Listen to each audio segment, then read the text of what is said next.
বেশিরভাগ রেস্টুরেন্টে বসে চাইলেন নুডলস, কিন্তু আসলো রাইস। চা চাইলেন, আসলো ঠান্ডা কোলা। চিকেন চাইলে হয়তো সামনে হাজির হয় ডিম ভাজি। কেমন লাগবে তখন? নিশ্চয়ই বিরক্ত হবেন। চীনের এক ছোট্ট শহরে রয়েছে এমন এক অদ্ভুত রেস্টুরেন্ট। প্রথম দর্শনে হয়তো এটিকে 8-10টা সাধারণ খাবারের দোকানের মতোই মনে হবে, কিন্তু এখানে প্রবেশ করলেই শুরু হয় এক অদ্ভুত অভিজ্ঞতা, যার নাম রেস্টুরেন্ট অফ মিস্টেকেন, মানে ভুলে ভরা রেস্টুরেন্ট। কারণ এই রেস্টুরেন্টে আপনি যাই অর্ডার করুন না কেন, টেবিলে চলে আসে একেবারেই অন্য কিছু।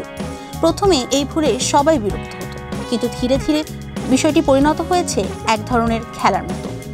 খাবারে ভুল আসলেও এখানে ভিড় কমছে না, বরং মানুষ বলছে জীবনে সব কিছু ঠিকঠাক না চললেও কখনো কখনো সেই ভুলেই লুকিয়ে থাকে আনন্দ। ভাবছেন কেন এমন করছে রেস্টুরেন্ট কর্তৃপক্ষ? আসলে এখানে সকল স্টাফ ডিমনেশিয়ায় আক্রান্ত, মানে তাদের ভুলে যাওয়ার রোগ আছে। ডিমনেশিয়া আক্রান্ত মানুষদের বোঝা মনে না করে তাদেরকেও কাজে লাগিয়ে সমাজ পরিবর্তন করা যায়, তারই উদাহরণ এই রেস্টুরেন্ট অফ মিস্টেকেন। তাই বলে ভাবছেন বিল নেওয়ার সময় তারা ভুলে যায়? না, ক্যাশ কাউন্টারে যিনি আছেন তিনি একেবারেই স্বাভাবিক, মানে বিলের বেলায় একদম ছাড় নয়। যাবেন নাকি একবার এমন রেস্টুরেন্টে খেতে? কমেন্ট করে জানাবেন।